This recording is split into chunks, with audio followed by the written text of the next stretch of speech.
누가복음 11장 33절부터 36절에 있는 말씀인데요. 저 여러분이 함께 함께 말씀 읽도록 하겠습니다. 누가복음 11장 33절에서 36절 시작. 누구든지 등불을 켜서 음속에 두지 아니하고 구경 위에 두나니 이는 들어가는 자로 그 빛을 보게 하려 함이라. 내 몸의 등불은 눈이라. 그 눈이 성하면 온 몸이 밝을 것이요 만일 나쁘면 내 몸도 어두우리라. 그러므로 내 속에 있는 빛이 어둡지 아니한가 보라. 내 온몸이 밝아 조금도 어두운 데가 없으면 등불의 빛이 너를 비출 때와 같이 온전히 밝으리라 하시니라. 아멘. 외국 나가다가 잠시 한국으로 이제 들어가는 경우가 생기죠. 이제 우리는 뭐 한국에 갔다가 뭐 다시 집으로 돌아오는 경우도 있는데, 여러분 그런 외국에 있다가 한국에 들어가시면 여러분들 가장 먼저 뭐를 하십니까? 저는 가족에게나 친구에게 공항 배웅 나오지 말라고 이야기합니다. 그리고 인천공항 지하 1층 식당가에 딱 가서 거기에 김밥과 떡볶이집 딱 들어가서 정차를 딱 차리고 저 혼자 그 먹기 전에 잠깐의 기쁨을 누리고 사사삭 비우고 그 다음에 이제 집으로 돌아가는 뭐 그런 것이 한동안 저에게 한국에 들어갈 때마다 주는 첫 번째 기쁨이었습니다. 그렇게 딱 시작을 하면 뭔가 정말 내가 한국에 왔구나라는 좀 생각이 좀 들게 되죠. 그리고 아무리 바빠도 하는 일이 또 하나 있는데 그건 뭐냐면 광화문에 있는 교보문고를 꼭 들립니다. 그래서 들려서 꼭 책을 사야겠다라는 것보다는 그냥 그 광화문 교보문고 문을 탁 열고 들어가는 순간 책들이 쫙 꽂혀 있고 그 종이 냄새가 가득하고 저는 그 많은 지식이 없지만 괜히 내가 그 지식 안으로 들어가서 그 지식이 나를 뭔가 이렇게 감싸주는 듯한 그런 느낌을 받기 때문에 꼭 교보문고 한번 들려서 그냥 쓱 한 바퀴 돕니다. 그러다가 산문 코너, 문학 코너에 딱 들어가면 거기에 작은 이제 시집 같은 거 이제 사는 거를 되게 좋아합니다. 두꺼운 책은 읽기 너무 부담되니까 그냥 얇은 거, 그래서 얇은 책 하나 딱 읽고 감동을 받는 걸 되게 좋아합니다. 시를 읽으면 어떻게 저렇게 정제된 언어와 간결한 문구로 참 너를 알지 못하는 그런 사람이 내 마음을 위로하고 또 저를 먼 곳까지 여행시켜주나 뭐 이런 생각이 들기도 합니다. 그래서 뭔가 좀 빡빡하고 또 좀 단단했던 제 마음이 기경이 되고 다시 무언가를 시작할 수 있는 좀 그러한 기운, 그런 마음을 그 시 가운데 좀 경험하게 됩니다. 그래서 다시 인간으로서의 어떠한 살아갈 수 있는 단비를 내려준다. 뭐 이런 생각이 듭니다. 그래서 저는 시를 좀 좋아하는 편입니다. 그래서 뭐 어떤 시를 알고 있냐 뭐 이렇게 물어보신다면 또 저의 지식은 매우 얇기 때문에 그냥 몇 가지 시만 좋아한다 이렇게 생각하시면 좋을 것 같습니다. 그러던 중에 몇 해 전에 아마 여러분들도 한 번쯤은 들어보셨을 만한 시인데 이 시를 그냥 저녁에 우연찮게 뭐 이렇게 만났습니다. 만나서 포스트를 읽다가 이 시를 읽었는데 읽고 나니까 제 베개에 제 눈물이 이렇게 또르륵 흘러 있더라고요. 그래서 그 시를 다 읽고 나서 늦은 밤이었기 때문에 그 다음날 이제 한국에 계신 부모님께 전화를 드려서 잘 지내시냐, 뭐 어떻게 지내시냐, 괜히 이제 쓸데없는 이야기로 이것저것 이야기하다가 안부를 전하고 목소리 듣고 전화를 끊었던 그런 기억이 납니다. 이 시의 제목은 스며드는 것이라는 시입니다. 혹시 아실지 모르겠습니다. 아시는 분들은 뭐냐 이렇게 처음 듣는다 생각하시고 오후 3시에 이렇게 감성적인 시를 읽으면 좀 마음이 되게 삭막한데 오늘 뭐 특성도 그렇고 찬양도 그렇고 너무 이렇게 우리의 마음을 몽글몽글하게 해주는 것 같아서 너무 할렐루야입니다. 한번 제가 이 시 읽어드리겠습니다. 꽃게가 간장 속에 반쯤 몸을 담그고 엎드려 있다. 등판에 간장이 울컥울컥 쏟아질 때에 꽃게는 뱃속에 알을 껴안으려고 꿈틀거리다가 더 낮게 더 바닥 쪽으로 웅크렸으리라. 버둥거렸으리라. 버둥거리다가 어찌할 수 없어서 살 속으로 스며드는 것들을 한때의 어스름을 꽃게는 천천히 받아들였으리라. 껍질이 먹먹해지기 전에 가만히 알들에게 말했으리라. 저녁이야. 불 끄고 잘 시간이야. 이 시를 들으시면 어떤 생각이 드십니까? 그냥 엄마의 모성애를 느끼게 되죠. 깊은, 뭐랄까, 표현할 수 없는 이야기들. 제가 1부 때 이 이야기를 했더니 아내가 간장게장만 생각난다고 설교 때 아, 이거 환기시켜야겠다 빨리, 이런 생각이 좀 듭니다. 제가 말씀드리고 싶었던 건 이렇게 아름다운 시이잖아요. 근데 참 사람이란 건 너무 신기하다. 간장게장을 보고 누구는 이러한 어머니를 생각하며 모성애를 끌어내는 그런 이야기를 전달할 수 있겠구나. 또 누구는 무슨 모성애야, 이거 빨리 맛있게 먹어야지, 약간 이런 마음도 좀 들죠. 누가 더 인간적이냐, 이거에 대한 뭐 싸움은 할 필요 없다고 생각합니다. 근데 중요한 사실은 제가 말하고 싶은 건 요 얘기를 하고 싶은 거예요. 같은 것을 바라보고 있는데, 같은 현상을 보고 있는데, 누구는 이렇게 해석을 하고 누구는 이런 해석을 해서 서로 다른 이야기를 할까라는 그런 이야기죠. 천천히 생각해 보면 바라보고 있는 대상이 달라서가 아니라 사실은 우리가 바라보고 있는 그 대상에 대한 정보를 다르게 받아들이고 있기 때문입니다. 여기서 우리는 정보를 다르게 받아들이는 그 이유에 대해서 한번 생각해 볼 필요가 있는 거죠. 여러분, 같은 것을 바라보면서도 그 다르게 이해하고 합니다. 그런 4가지 정도가 있는데요. 첫 번째는 뭐냐면 개인의 경험과 배경으로 인해서 그런 일들이 일어난다는 거예요. 그러니까 문화적 배경인 거죠. 사람마다 서로 자란 문화가 다르기 때문에 똑같은 내용을 보고도 다르게 받아들인다는 거예요. 아마 이민 생활 좀 오래 하신 분들, 오랜만에 한국에, 요즘은 좀 그러지 않으실 것 같은데, 한국에 가서 식당에 들어가시면 깜짝 놀라는 게 있습니다. 저도 남미에서 오래 있다가 이제 공부하려고 한국에 들어갔는데, 그래서 이제 식당 삼겹살 집에 갔는데, 삼겹살 쫙 깔아놓고 이제 밥 먹으려고 하는데, 그 한가운데에 화장실에나 있을 만한 두루마리 휴지가 스르르 달려 있는 거예요. 이게 뭐지? 사람들이 그걸 가지고 뜯어가지고 입 닦고 뭐 이렇게 하고 청소하고 이렇게 가더라고요. 저는 너무 충격이었습니다. 어떻게 화장지를 이렇게 쓰지? 이게 우리가 쓰고 있는 다른 것들이 있는데, 여러분 그런 거 안 느끼셨어요? 저만 세속적이군요. 외국인들이 한국에 오면 깜짝 놀라는 것 중에 하나가 그런 것들이라죠. 그게 뭐가 잘못됐느냐의 부분이 아니라 어떻게 어떤 우리나라 문화 가운데 어떤 문화를 가지고 있느냐를 해석해 보면 이렇구나라고 우리가 이해할 수 있다는 것이죠. 또 하나는 인지 편향 때문에 그렇다고 합니다. 우리 뇌는 모든 정보를 객관적으로 처리하지 않는다고 합니다. 오히려 편리하게 판단하려는 경향이 있죠. 아마 이렇게 주위 가운데 뇌 수술하신 분들이 있으면 아마 이런 얘기를 들어보셨을 텐데요. 뇌가 여러 가지 이렇게 신경이 연결되어 있지 않습니까?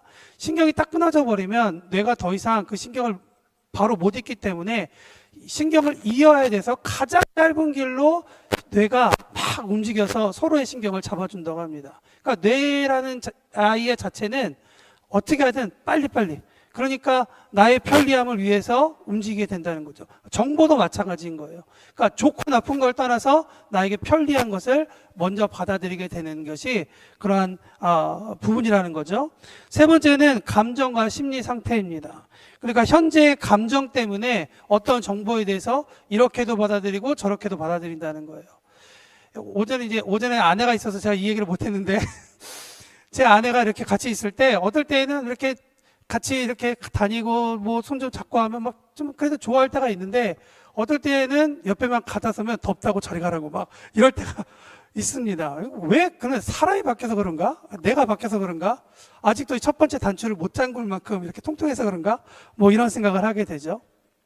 근데 그거보다는 아내의 어떤 기분과 상태가 아마 그 요소가 될 수 있다 생각할 수 있는 거죠. 네 번째는 사회적인 영향인데, 집단과 주변 사람들의 또 어떤 권위자의 의견 때문에 내가 이런 판단을 하고 싶은데, 사람들이 이렇게 판단하니까 아마 이게 맞구나라고 생각을 해서 사람들이 그렇게 판단하고 그 단체가 이야기해 주는 것에 대해서 내가 정보를 받아들이는 그런 일이 있다라고 이야기합니다. 그래서 이와 같은 내용들을 정리해 보면 어떤 사실에 대한 것도 각자의 필터에 의해서 내가 거쳐서 받아들여지기 때문에 똑같은 사실을 보고도 우리가 다르게 해석할 수 있다라고 이야기하는 것이죠.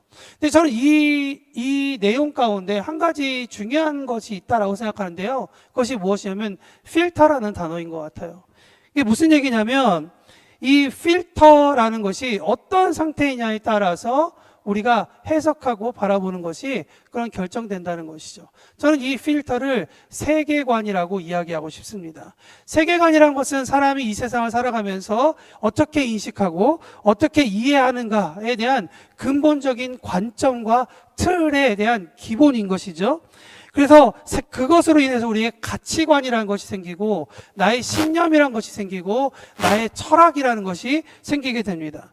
이 세상의 모든 창조물은 만든 사람의 철학과 신념과 가치가 담겨 있다라고 이야기할 수 있다는 것이죠. 그래서 어떤 물건을 살 때 보면, 혹은 어떤 물건이 우리에게 유통될 때 보면, 이것이 뭔가 퀄리티를 주장하는 것인가, 아니면 이것이 좀 빨리 사용할 수 있는 그런 부분인가라고 우리가 판단하면서, 내가 이 브랜드가 이런 일이 필요할 때는 이 브랜드를 선택하고, 저런 일이 있을 때는 저 브랜드를 생각하는 그런 것들을 결정한다는 것이죠.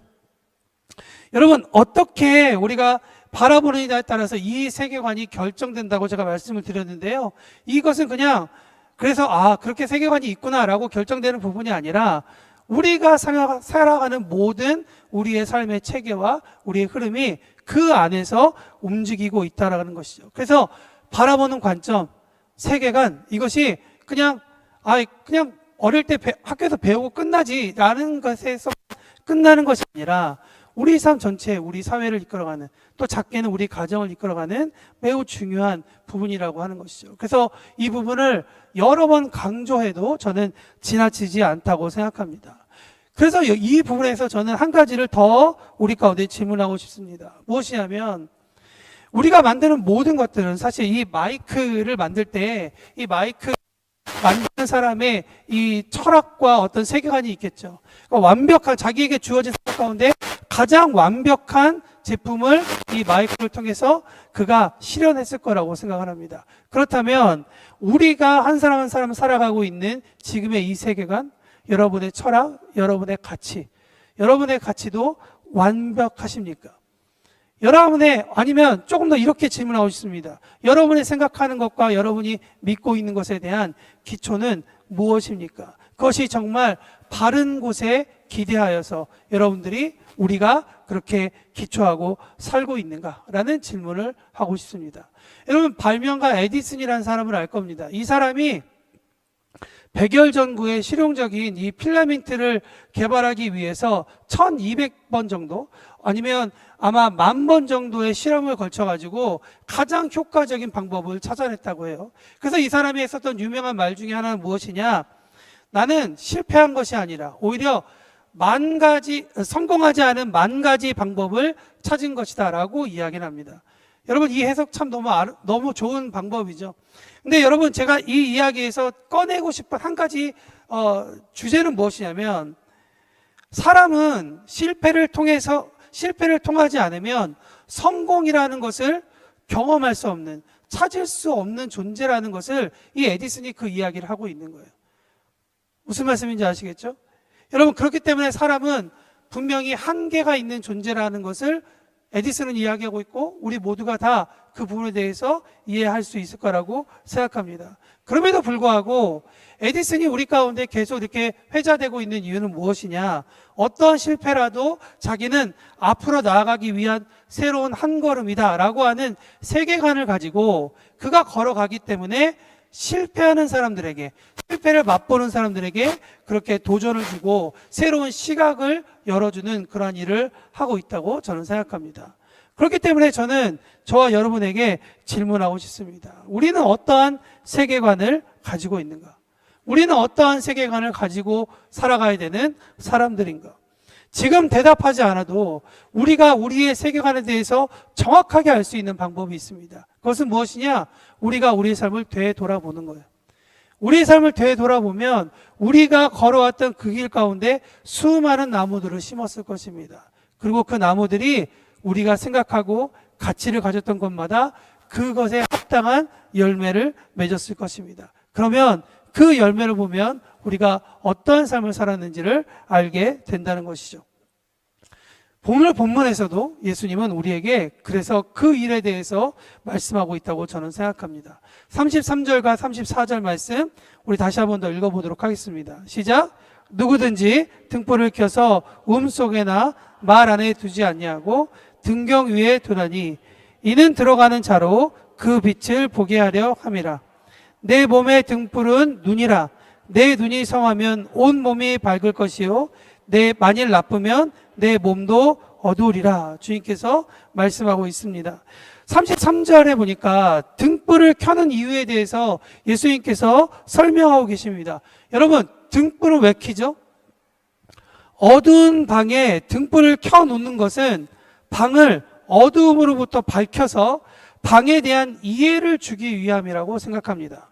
그래서 들어가는 사람이 그 방에 무엇이 있는지 알게 하기 위함인 것이죠.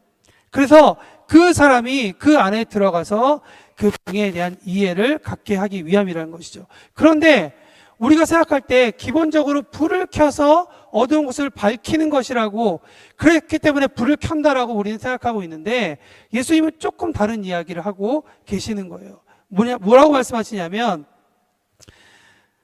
등불을 켜서 속에나 말 아래 두지 아니하고 등경 위에 두나니 이는 들어가는 자로 그 방을 보게 하기 위함이다라고 성경이 이야기하고 왔잖아요. 뭐라고 얘기하죠? 그 빛을 보기 위함이다라고 주님께서 말씀하고 있는 것이죠. 이것은 무슨 말씀일까요? 빛의 역할은 밝히 드러내야 되는 것인데, 그러니 들어가는 자는 그 빛으로 밝게 볼 것이라고 주님께서 말씀하셔야 되는데 그렇게 얘기하지 않으시고 본문은 빛이 비춰져서 밝아진다라고 하는, 그 밝아진다라고 하는 것에 방점을 찍는 것이 아니라 빛을 본다라는 것에 방점을 찍고 있다는 것을 우리는 살펴보아야 할 것입니다. 그러니까 무엇을 강조하고 있는 거죠? 밝아지는 것에 대해서 강조하고 있는 것이 아니라 지금 빛에 대해서 강조하고 있는 것입니다. 여러분, 우리는 밝아지는 것에 대해서 관심을 갖고 있는 사람들이다. 그래서 밝아져야 방 안에 무엇이 있는지를 알고 싶어 하죠. 그래야 내가 누울 수 있는 곳을 미리 생각하고 내가 적당한 공간을 계산할 수 있고 내가 이곳이 정말 내가 꿈을 이뤄낼 수 있는 곳인가 라고 하는 그런 계산, 그런 도구들이 이곳에 있는지를 우리가 발견하기 위해서 그 방이 밝아지기를 원하는 것이 우리의 모습이라는 것이죠. 그렇지만 오늘 예수님은 우리에게 그 전에 해야 할 것이 있다. 방이 밝아져서 너희들이 그 방이 무엇인지 어떤 쓸모가 있는지를 알기 전에 먼저 해야 할 것이 있다. 그것은 빛이 나를 봐야 된다라고 주님께서 말씀하고 계십니다. 아까 제가 설교의 서두에 나눴던 이야기로 이 말씀을 다시 한 번 더 정리되면 예수님이라는 필터를 통해 그 방을 바라봐야 된다라고 주님께서 말씀하십니다. 왜 그러냐?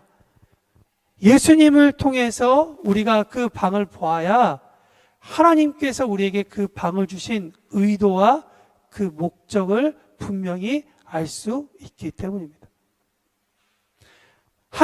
예수님을 통해서 우리가 그 방을 바라보지 못하면 그냥 어두웠던 방 가운데, 밝히 드러난 그 방 가운데 우리가 그곳에서 우리의 해야 할 것, 우리가 하고 싶은 것을 그 방에 꾸며 놓을 것입니다. 그렇지만 그 전에 예수님이라는 하나님께서 우리에게 주신 그 필터를 통해서, 예수를 통해서 그 방을 본다면 우리의 첫 번째 질문은 이 방을 무엇으로 꾸밀까가 아니라 이 방을 우리에게 왜 주셨는가를 먼저 하나님 앞에 구한다는 것이죠. 우리의 달란트와 우리의 삶의 이유와 우리의 목적에 대해서 우리는 우리의 것으로 사용하고 우리의 것으로 살려고 하는 것들이 너무나도 자연스럽고, 그것이 어쩌면 그냥 우리 생각 가운데 일반적인 것 같지만, 그러나 오늘 성경은 우리에게 말씀하고 있는 거예요. 예수라는 필터로 이 세상을 보지 않으면 우리의 삶의 목적과 하나님께서 나에게 주신 이 방의 의미를 알지 못하는 그러한 모습으로 산다라고 이야기하는 것이죠.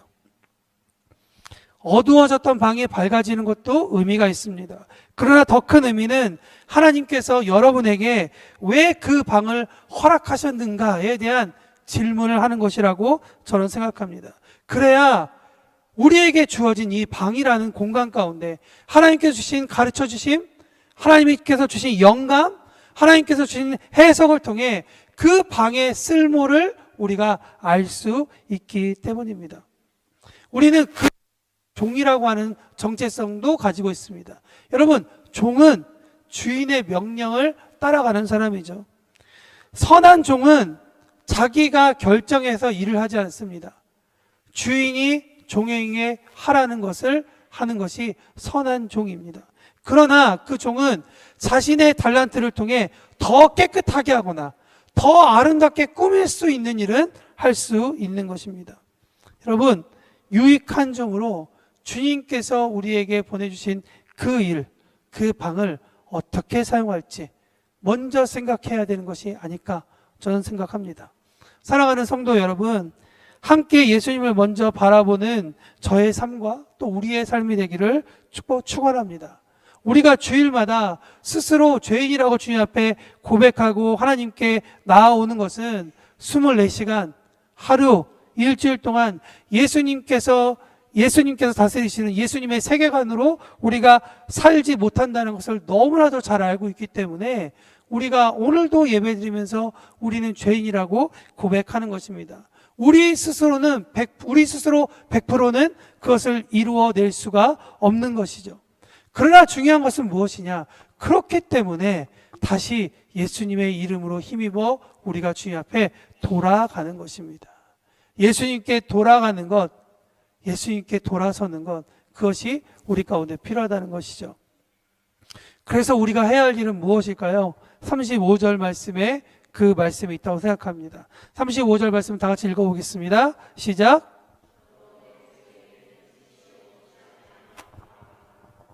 여러분, 어둡다라는 이 단어, 헬라어 스코토스라는 단어입니다. 이 단어는 어떤 의미를 가지고 있냐면, 한글 성경에는 어둡다라는 그런 의미를 설명하고 있는데, 이것이 사실은 그늘지다라는 의미를 가지고 있는 거예요. 그늘지다. 그러니까 이게 무슨 말씀인지 아시겠어요? 여러분, 우리가 빛이 어두워질 거라 하면 어떻게 빛이 어두워지는 걸 생각을 하죠. 그런데 오늘 성경은 우리에게 이야기합니다. 그 빛이 어두워진 것이 아니라, 만일 우리가 지금 이 예배드리고 있는 공간 가운데 오랫동안 청소하지 않아서 먼지가 10년, 20년 쌓여 본다고 생각하십시오. 여러분, 이 전구는 여전히 밝은 빛을 비치지만 오랫동안 쌓여져 있는 이 먼지 때문에 우리는 빛의 밝음을 보지 못할 것입니다. 그 상태를 스코투스, 어두워진 상태, 그늘진 상태라고 이야기하는 것입니다. 여러분, 안경 쓰는 사람들은 아마 한 번쯤은 다 경험해 보셨을 거라고 생각합니다. 어느 날 갑자기 안경을 쓰는데 앞이 뿌였습니다. 저같이 이제 죄송합니다만 이제 중년이 돼서 이제 건강에 대한 문제가 생기기 시작하면 나도 약간 좀 문제가 생긴 거 아니냐고 덜컥 겁이 납니다. 그래서 안경을 탁 벗고 빨리 주위를 바라봅니다. 근데 안경을 벗으니까 세상이 잘 보이지 않지만 깨끗하면 그 다음에 바라보는 것이 체크하는 것이 무엇이죠? 제 안경을 체크합니다. 안경에 뭔가 좀 꼈구나 하고 안경을 닦아냅니다. 그런데 안경 쓰시는 분들은 아시겠지만 안경 더럽다고 제 청바지나 제 옷이나 아무 걸로 닦지 않습니다. 왜 닦지 않습니까? 안경 렌즈가 너무나도 이 센시티브하기 때문에 거친 것으로 안경을 닦아내면 안경 렌즈에 스크래치가 납니다. 스크래치가 난 안경으로 세상을 바라보면 세상은 스크래치 나게 보이게 되는 것입니다. 여러분, 이런 자연의 이치가 우리에게 지금 계속 얘기해 주고 있는 거예요. 나는 하나님 앞에 그리스도인으로서 계속 서 있다고 생각하지만 우리가 점점 우리도 모르게 이 먼지와 같은 것들이 계속 주님과 우리 사이에 계속 쌓이고, 나도 모르게 안경의 이 렌즈가 더러워지듯이 조금씩 더러워지면 그분은 분명히 여전히 우리 가운데 따뜻하게 진리의 빛으로 우리의 길이 되셔서 비춰주고 계시는데 내가 그 빛을 바라보지 못한다는 것이죠. 왜 우리는 그리스도인이지만 우리가 조금씩 그리스도로부터 멀어지는 것을 느낄까요? 그것은 우리와 빛 대신 주님 사이를 점검하지 않아서라고 저는 생각합니다.